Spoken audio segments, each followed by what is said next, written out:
Welcome to the Slop Temple. We pray this video helps. Boil 1 gallon of water and dissolve 1 cup granulated sugar, then steep 8 tea bags for 10 minutes to extract flavor. Remove tea bags and let the sweet tea cool to room temperature, below 80 degrees F, before adding any starter liquid.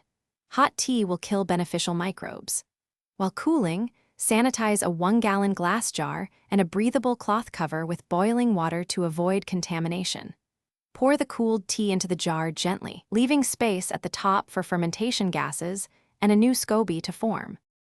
Add 2 cups raw, unpasteurized kombucha as starter to the cooled sweet tea in the sanitized jar. This introduces the live cultures needed to ferment without an existing Scoby. Cover the jar with a breathable cloth and secure with a rubber band to keep out dust while allowing airflow. Then place it in a dark, stable spot at about 72 degrees F. Ferment for 7 to 14 days, tasting from day 7. When it tastes pleasantly tart and slightly sweet, fermentation is complete and a thin new Scoby may be forming on top. When primary fermentation reaches your desired balance of tartness and sweetness, pour kombucha into bottles for secondary fermentation, leaving about 1-inch headspace. Add 1/4 cup fruit puree or 1 tablespoon sugar per 16 Oz bottle to feed carbonation, then seal tightly.